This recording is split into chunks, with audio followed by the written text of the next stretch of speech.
Les ovnis sont l'un des sujets les plus controversés dans le monde d'aujourd'hui, certaines personnes affirmant qu'ils n'existent pas. Cependant, lorsque des experts comme Michio Kaku s'expriment sur le sujet, les gens écoutent naturellement ce qu'ils ont à dire. Dans cette vidéo, nous vous présentons Michio Kaku, qui rompt son silence sur les observations d'ovnis et d'extraterrestres, et nous prévient qu'ils vont arriver. À quoi ressemblent les extraterrestres et les ovnis ? Pour de nombreux fans de films d'extraterrestres, la réponse sera influencée par le monde extérieur imaginaire créé par leurs réalisateurs préférés. Cependant, de nombreuses observations d'ovnis et d'extraterrestres ont été faites, à tel point que la discussion à leur sujet s'est généralisée et n'est plus un sujet discuté à voix basse. En fait, l'intérêt et les preuves présentées ont forcé même les institutions gouvernementales, qui avaient auparavant choisi de rester silencieuses ou simplement de nier l'existence des ovnis, à se joindre à la discussion. De nombreux chercheurs éminents se sont exprimés sur le sujet des ovnis et des extraterrestres. L'un d'entre eux est Michio Kaku, physicien théoricien, futurologue et vulgarisateur scientifique américain. Il est professeur de physique théorique au City College de New York et au CUNY Graduate Center 1. Kaku est connu pour ses contributions à la théorie des champs de cordes ainsi que pour ses efforts de vulgarisation scientifique. Il est l'auteur de plusieurs ouvrages sur la physique et des sujets connexes, dont Physics of the Impossible, Physics of the Future of the Mind et The God Equation, la quête d'une théorie du tout. Ces livres sont tous devenus des best-sellers du New York Times. La théorie des champs de cordes, une branche de la théorie des cordes qui tente de décrire les éléments fondamentaux de l'univers en termes de minuscules cordes, a été cofondée par Kaku. La théorie des champs de cordes est un cadre mathématique qui permet aux physiciens de décrire le comportement et les interactions de ces cordes. Cette théorie s'appuie sur les différents travaux des physiciens antérieurs qui ont développé la théorie des cordes comme moyen d'unifier les forces fondamentales de la nature. La théorie des cordes propose que les particules soient de minuscules cordes qui vibrent à différentes fréquences plutôt que des objets ponctuels. Ces vibrations sont à l'origine des différentes particules et forces que nous observons aujourd'hui dans l'univers. Les travaux de Kaku sur la théorie des champs de cordes ont fait progresser notre compréhension sur la nature fondamentale de l'univers. Il a publié de nombreux articles sur le sujet et continue de travailler au développement de la théorie. Kaku est également apparu fréquemment à la radio, à la télévision et au cinéma. Il contribue régulièrement à son propre blog ainsi qu'à d'autres médias populaires. Il a reçu le Sir Arthur Clarke Lifetime Achievement en 2021 pour ses efforts visant à rapprocher la science et la science-fiction. Kaku a évoqué l'évolution du débat sur les ovnis au fil des ans. It used to be that one person would see something in the sky and say, "Look, Martha, look, there's something up there." Now things have changed. Now we have multiple sightings by multiple modes. Les observations d'ovnis remontent à loin, et nombreux sont ceux qui seront surpris par l'ancienneté du premier cas enregistré d'observation d'un ovni. En 1639, John Winthrop, chef puritain et rédacteur prolifique de journaux, leader de la colonie de la baie du Massachusetts et figure fondamentale du Panthéon national, a enregistré la première rencontre connue avec un ovni. Un groupe de personnes sobres, discrètes et crédibles a assisté au récit sensationnel de Winthrop, faisant état d'une grande lumière dans la nuit, au-dessus de la rivière Muddy à Boston, un filet d'eau qui rencontre aujourd'hui le Fenway Park, haut lieu du sport américain. Le destin des États-Unis a été façonné par la façon dont Winthrop a dirigé la jeune colonie du Massachusetts, plus d'un siècle après sa mort. Dans le monde universitaire, il jouit d'une grande crédibilité. Il a méticuleusement consigné les événements de sa vie ainsi que les épreuves et les tribulations des habitants de la colonie de la baie du Massachusetts au cours de ses 19 premières années d'existence. Parmi ses écrits prolifiques, on trouve des mots montrant qu'un objet mystérieux a enlevé 3 hommes dans un bateau. En 1644, Winthrop a rapporté 2 autres observations d'ovnis au-dessus du port de Boston. Les récits incroyables de Winthrop sur les phénomènes aériens des débuts de l'Amérique, longtemps méconnus, ont suscité un regain d'intérêt ces dernières années, après que le gouvernement fédéral et des responsables militaires ont admis avoir mené des recherches sur les ovnis pendant des décennies. Longtemps considérées comme des histoires de conspiration marginales concernant des rencontres paranormales, inexpliquées, voire extraterrestres, elles ont été intégrées dans le courant dominant par les universitaires et les analystes sérieux. Peu d'Américains sont plus sérieux que Winthrop dans tous les domaines. Adolescent, il a commencé à tenir un journal en 1605, relatant sa dévotion croissante pour le Christ. Après l'ascension au trône du roi Charles Ier à un anglican favorable au catholicisme romain en 1625, sa foi se heurte de plus en plus au sentiment national. Au printemps 1630, Winthrop s'est embarqué pour le Nouveau Monde, à bord de l'Arbella, avec une expédition puritaine pour établir la colonie de la baie du Massachusetts, à environ 55 km au nord de la colonie de Plymouth, établie par les pèlerins en 1620. Sur le bateau, Winthrop a délivré un message qui a résonné tout au long de l'histoire américaine. Chrétien dévot, il a travaillé dur pour construire une nation. Malgré les difficultés liées à l'établissement d'une nouvelle civilisation et à la gestion d'une nouvelle société, il a consciencieusement tenu des registres quasi quotidiens de la vie de la colonie pendant près de 2 décennies. Winthrop était un homme de foi et d'action qui craignait Dieu, était courageux, fidèle, travailleur et diligent. Peu de gens dans l'histoire américaine ont eu moins de temps, d'envie ou de motivation pour se laisser aller à la fantaisie ou à la folie. Cependant, alors qu'il était en train de façonner l'avenir de la ville sur une colline qui allait changer l'histoire de l'humanité, il a rapporté des événements mystérieux qui défiaient toute explication. Le récit par Winthrop d'une étrange rencontre avec un ovni par une nuit d'hiver à Boston est intercalé entre des passages superficiels sur les relations d'affaires avec les autochtones. Winthrop écrit « Cette année-là, James Everell, un homme sobre et discret, et 2 autres personnes ont vu une grande lumière dans la nuit à Muddy River. Lorsqu'elle était immobile, elle s'enflammait et mesurait environ 3 mètres de côté. Lorsqu'elle courait, elle se contractait pour prendre la forme d'un porc. Il s'est dirigé comme une flèche vers Charlestown, et a monté et descendu pendant 2 ou 3 heures. Ils ont été descendus dans leur bateau sur environ 1,5 km, et quand tout a été terminé, ils se sont retrouvés ramenés à contre-courant jusqu'à l'endroit d'où ils venaient. Diverses autres personnes ont vu la même lumière par la suite au même endroit. En 1644, Winthrop a rapporté 2 autres observations d'ovnis, la première le 18 janvier.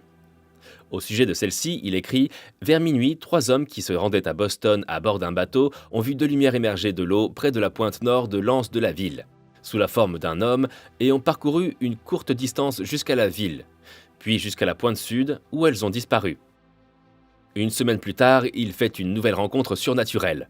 Il écrivit « Une lumière semblable à la Lune s'est levée à la pointe nord-est de Boston et a rencontré la première à l'île de Nottles, où elles se sont rapprochées l'une de l'autre, puis se sont séparées, se sont rapprochées et se sont séparées plusieurs fois, puis ont franchi la colline de l'île et ont disparu. Parfois, il lançait des flammes et parfois des étincelles. » Winthrop n'a plus jamais mentionné ces événements. Kaku parle davantage d'observations d'ovnis de nos jours. Not just one person, but several people that are reputable. Not just radar, but visual sighting, infrared sensors, telescopic evidence. Now we have multiple sightings by multiple modes, and so the burden of proof has shifted. L'une de ces observations d'ovnis qui a touché de nombreuses personnes est celle des lumières de Phoenix, qui a secoué tout le pays. Le 13 mars 1997, le soleil venait de se coucher lorsque des centaines de personnes du Nevada, de l'Arizona et du Mexique ont été témoins d'une nuée d'ovnis illuminant le ciel nocturne. Les lumières de Phoenix sont le nom donné à ce phénomène. Des centaines de citoyens inquiets ont inondé les lignes téléphoniques de la police locale de demandes urgentes d'éclaircissement entre 19h30 et 22h30. Ils ont affirmé avoir vu des orbes volants et un engin en forme de V de la taille de plusieurs terrains de football planer au-dessus de Phoenix. L'objet en forme de V a plané vers le sud tandis que les sphères lumineuses sont restées stationnaires. Bien que les pilotes de la région de Phoenix aient informé les contrôleurs aériens de ce qu'ils voyaient, aucun d'entre eux n'a remarqué quoi que ce soit d'inhabituel sur ces radars. Les lumières de Phoenix sont éteintes aussi rapidement qu'elles étaient apparues. Plus tard, des représentants du gouvernement ont affirmé que les orbes n'étaient rien d'autre que des fusées éclairantes utilisées lors d'un exercice d'entraînement militaire. L'engin en forme de V a été expliqué comme étant une formation d'avions volant ensemble. Fife Symington, alors gouverneur de l'Arizona, s'est d'abord moqué des inquiétudes de l'État, avant de révéler que lui aussi avait vu ces énormes objets, et qu'il avait le sentiment qu'ils n'étaient pas de ce monde. Vers 18h55, la première personne a déclaré avoir vu les lumières de Phoenix. L'homme non identifié a affirmé avoir vu une formation en forme de V dans le ciel près de Henderson, dans le Nevada. Puis, vers 20h15, un ancien policier de Polden, en Arizona, a déclaré avoir vu un groupe de lumières orange. Il a utilisé ses jumelles pour les suivre dans le ciel jusqu'à ce qu'elles disparaissent. De nombreuses personnes ont qualifié ces lumières de boules de feu. 2 minutes plus tard, d'autres rapports font état d'orbes blanches et rougeâtres planant au-dessus de Prescott, en Arizona. Il était désormais clair qu'il y avait 2 types d'ovnis dans le ciel. Un essaim d'orbes individuel et un vaisseau en forme de V. La formation en forme de V contenait entre 5 et 7 lumières qui s'élevaient lentement à l'unisson depuis le nord-ouest, avant de tourner presque au sud. selon le Centre national de signalement des ovnis. Au fur et à mesure que la formation se déplaçait, l'une des lumières situées à l'arrière aurait avancé avant de retomber. La formation en V a été immortalisée sur vidéo, avec 3 lumières sur chaque branche et une 7e à l'extrémité. Selon des estimations prudentes, elle mesurait 3 terrains de football, tandis que d'autres affirment qu'elle mesurait plus d'1 kilomètre de long. Nous n'avons rien d'aussi grand, a déclaré un témoin. Il était complètement silencieux. Je n'ai jamais vu rien de tel que les couleurs émises par les gaz d'échappement qui propulsaient cet engin. Il avait la taille du centre-ville de Prescott et masquait complètement les étoiles. Cette nuit-là, Dana Valentine, 31 ans, a remarqué les lumières de Phoenix depuis son jardin. Elle s'est précipitée pour le montrer à son père, ingénieur en aéronautique. Ils ont vu un engin en forme de V planer à 150 mètres au-dessus d'eux et les dépasser. Nous pouvions voir le contour d'une masse derrière les lumières, mais on ne pouvait pas vraiment voir la masse, a expliqué Valentine. C'était plutôt une distorsion grise et ondulée du ciel nocturne. Je ne sais pas exactement ce que c'était, mais je sais que ce n'est pas une technologie dont le grand public a entendu parler. C'était étonnant et un peu effrayant, a déclaré Tim Lay, 54 ans, qui est sorti de sa voiture pour admirer le spectacle. C'était énorme et étrange. On ne pouvait même pas voir l'objet. Tout ce que l'on voyait, c'était sa silhouette. C'est comme si quelque chose obscurcissait les étoiles. Bill Grava, contrôleur aérien depuis 12 ans qui travaillait à la tour de l'aéroport international de Sky Harbor cette nuit-là, a qualifié l'incident de bizarre, inexplicable. Des années plus tard, il a déclaré qu'il ne savait toujours pas quoi penser et qu'il n'avait aucune idée de ce que c'était. Étonnamment, le gouverneur a tenté de mettre l'incident sous le tapis. Frances Barwood, conseillère municipale de Phoenix, a été la première personnalité publique à demander une enquête sur l'incident des feux de Phoenix.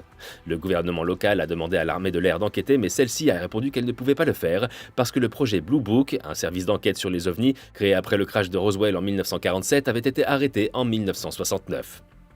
Les citoyens se sont tournés vers des organisations indépendantes telles que le Mutual UFO Network.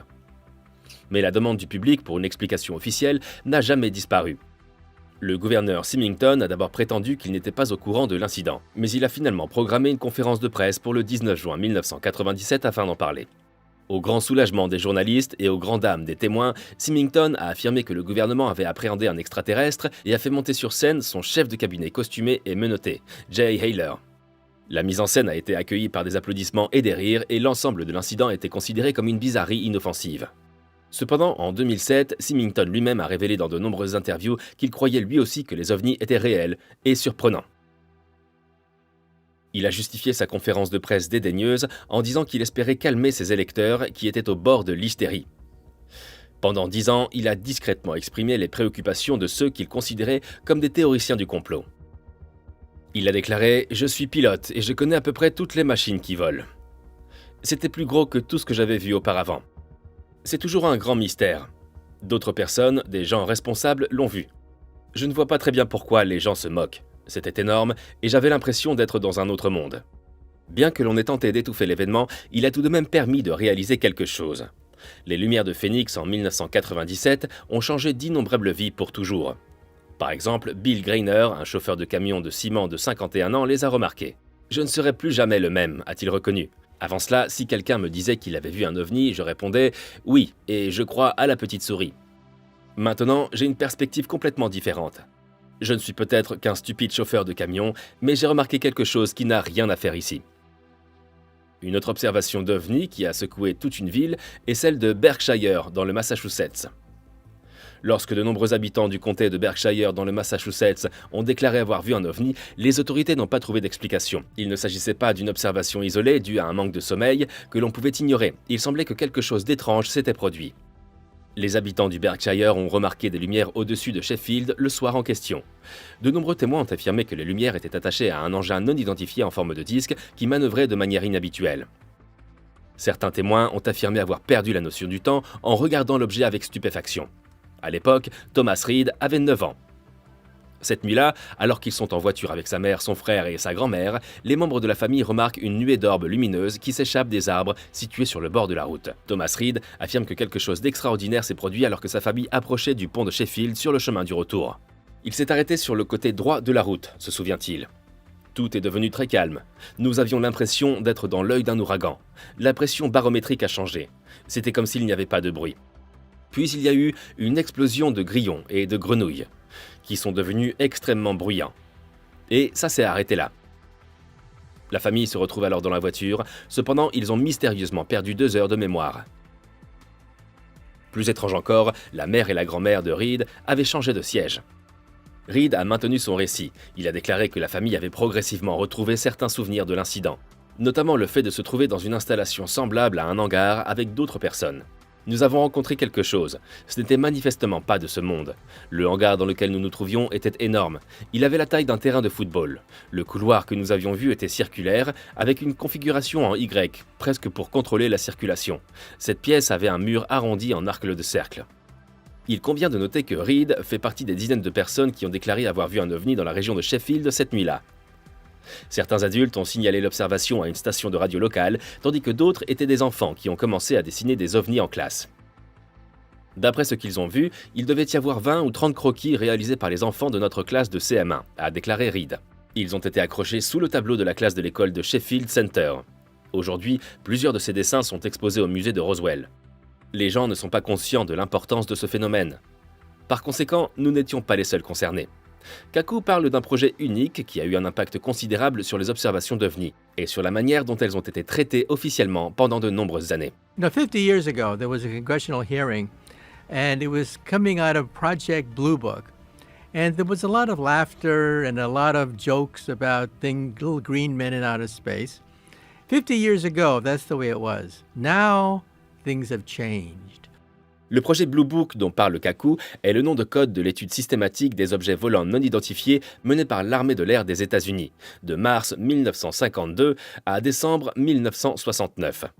Il s'agit de la plus vaste et de la plus longue des enquêtes officielles de l'US Air Force sur les observations d'OVNI, puisqu'elle a compilé des rapports sur plus de 12 000 observations ou événements connexes. Les principaux objectifs du projet Blue Book étaient de déterminer si les ovnis représentaient une menace pour la sécurité nationale et d'analyser scientifiquement les données relatives aux ovnis. Le projet a été initialement dirigé par le capitaine Edward J. Ruppelt, de la base aérienne de Wright-Patterson dans l'Ohio, qui a inventé le terme « objet volant non identifié » pour remplacer les termes populaires de soucoupe volante et de disque volant. Le projet Blue Book fait suite à 2 projets antérieurs de nature similaire. Le projet Sign, qui a débuté en 1947, et le projet Grudge, qui a débuté en 1948. Après de nombreux rapports d'OVNI largement médiatisés à la fin des années 40, y compris l'observation de Kenneth Arnold en 1947, le général Nathan Twining, chef du commandement du matériel de l'armée de l'air, a lancé le projet Sign. L'estimation initiale des renseignements pour le projet Sign, connu sous le nom d'estimation de la situation, a conclu que les soucoupes volantes étaient réelles, qu'elles n'avaient été fabriquées ni par l'Union soviétique ni par les États-Unis, et qu'elles étaient très probablement d'origine extraterrestre. Cependant, le chef d'état-major de l'armée de l'air, Hoyt Vandenberg, a rejeté cette estimation et le projet Sign a été annulé.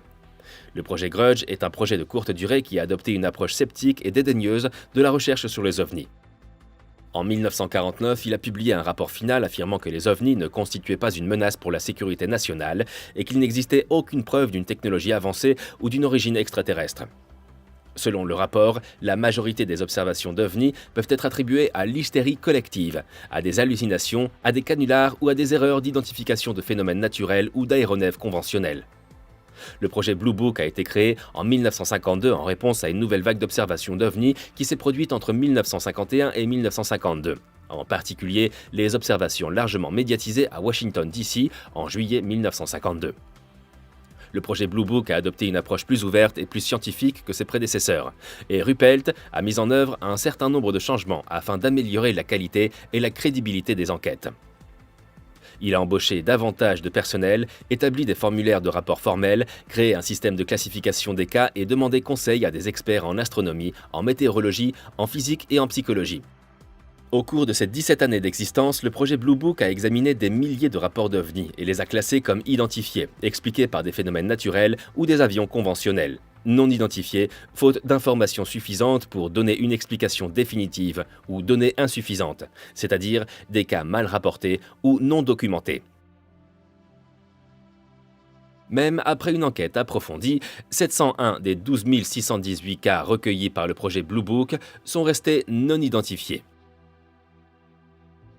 Certains de ces cas, comme les lumières de Lubbock, l'incident de Mantell, le cas de Loveland, l'incident de Lonnie Zamora et l'incident d'Exeter, sont devenus célèbres et controversés parmi les amateurs et les chercheurs d'OVNI. En outre, le projet Blue Book a mené à un certain nombre d'études et de projets spéciaux sur des aspects ou des types spécifiques du phénomène OVNI. Le projet Twinkle, par exemple, était une étude des boules de feu vertes observées au-dessus du Nouveau-Mexique entre 1948 et 1951. Le projet Stork, une étude des cas d'OVNI radar visuel en 1952. Le projet Moondust, une opération secrète visant à récupérer les débris d'objets étrangers ou non identifiés qui se sont écrasés. Et le projet Blue Book Special Report numéro 14, une analyse statistique de 3200 cas d'OVNI qui a révélé un pourcentage plus élevé d'inconnus parmi les cas de haute qualité. Au cours de sa mise en œuvre, le projet Blue Book a été confronté à un certain nombre de défis et de critiques. Certaines provenaient de l'US Air Force ou d'autres branches du gouvernement, comme le groupe Robertson, parrainé par la CIA en 1953, qui recommandait de démystifier les rapports d'OVNI et de diminuer l'intérêt du public pour ces derniers. D'autres critiques ont été formulées par les organisations civiles, des chercheurs indépendants, des journalistes et des personnalités qui ont accusé le projet Blue Book de partialité, d'incompétence, de secret ou de dissimulation. Après la publication du rapport Condon, commandé par l'US Air Force en 1966 pour procéder à un examen scientifique indépendant des données du projet Blue Book, ce dernier a pris fin en 1969. Selon Kaku, les observations d'OVNI ont évolué d'une autre manière. It used to be the burden of proof was on the people who believed in UFOs. They saw something, prove it. Now the burden of proof has shifted to the Pentagon, to the military. Now they have to prove that these aren't extraterrestrial. Récemment, le Pentagone a publié un rapport très attendu sur les phénomènes aériens inexpliqués, UAP, nomenclature désormais privilégiée par certains membres de la communauté extraterrestre, qui a recensé plus de 140 cas d'UAP ne pouvant être expliqués. Le rapport a été publié après que des fuites d'images militaires ont documenté des événements apparemment extraterrestres dans le ciel et après que des témoignages de pilotes de la marine ont contribué à déstigmatiser un sujet longtemps défini par des théories de la conspiration et des observations douteuses. C'est un groupe de pilotes qui a mis la question sur le devant de la scène. Des membres de la marine américaine ont fait la queue pour évoquer leur rencontre avec des ovnis sur les côtes américaines dans une interview inédite accordée à 60 minutes. Selon Ryan Graves, pilote retraité de la marine, les rencontres sont devenues si fréquentes qu'elles ont pris un caractère routinier. Pendant des années, les pilotes ont refusé de parler de leurs rencontres avec des ovnis, de peur d'être considérés comme des fous ou d'être écartés d'une promotion. Cependant, le récit des pilotes de la marine a été confirmé par des fuites de vidéos militaires montrant un objet volant ovale près d'un navire de la marine américaine au large de San Diego, ainsi que par d'autres vidéos montrant des objets de forme triangulaire bourdonnant dans le ciel. La publication du rapport du gouvernement américain sur les ovnis en juin 2021 a renforcé l'intérêt. Pour préparer ce rapport, le Pentagone a examiné 144 incidents signalés par des pilotes militaires entre 2004 et 2021. L'un de ces incidents a été expliqué par les autorités, mais les autres restent mystérieux. Depuis, le Pentagone a ouvert un nouveau bureau chargé de signaler et d'analyser les rapports d'OVNI. Grâce aux sénateurs américains Kirsten Gillibrand et Marco Rubio, bien que certains membres de la communauté OVNI soupçonnent le gouvernement de dissimuler des informations. Pourtant, la demande d'informations a augmenté tout comme l'intérêt scientifique. Et en 2022, une série de nouveaux projets visant spécifiquement à détecter la vie extraterrestre seront lancés. L'un d'entre eux est le travail d'Avi Loeb, professeur de sciences à Frank Baird Jr. à l'université de Harvard. Il est le directeur du projet Galileo, qui vise à construire un radio de télescope sophistiqué pour rechercher la vie extraterrestre dans le ciel. Le projet, financé par des fonds privés et auquel participent plus de 100 scientifiques, construit son premier système de télescope sur le toit de l'observatoire du collège de Harvard, qui sera opérationnel cet été. Loeb a l'intention de rendre publiques les conclusions du projet. Le télescope utilisera des caméras infrarouges pour enregistrer des vidéos du ciel 24 heures sur 24, 7 jours sur 7, et sera équipé d'un capteur radio, d'un capteur audio et d'un magnétomètre pour détecter les objets non visuels. Un ordinateur analysera les données à l'aide de l'intelligence artificielle en ignorant les objets tels que les oiseaux, les drones, les avions et les météores, et en accordant une attention particulière à tous les objets qui ne seront pas fabriqués par l'homme. La NASA a également annoncé l'année dernière qu'elle allait former une équipe de 16 scientifiques et experts pour mener des recherches scientifiques sur les UAP. L'équipe examinera les données existantes sur les UAP provenant de diverses sources, y compris le public, les gouvernements locaux et d'autres agences, et proposera de nouvelles méthodes de collecte et d'analyse des données futures. L'équipe organisera également des réunions publiques et publiera un rapport d'ici le milieu de l'année 2023. La NASA a déclaré que rien ne prouve que les UAP soient d'origine extraterrestre, mais que leur étude pourrait conduire à de nouvelles découvertes scientifiques. La NASA a l'intention de collecter et d'analyser les futures données sur les UAP en identifiant et en synthétisant les données disponibles provenant de diverses sources, telles que les civils, les agences gouvernementales, les organisations à but non lucratif et les entreprises, afin de faire la lumière sur la nature et les origines des UAP. L'équipe proposera également de nouveaux types de données scientifiques que la NASA ou d'autres entités devraient collecter afin d'améliorer les chances de comprendre les UAP.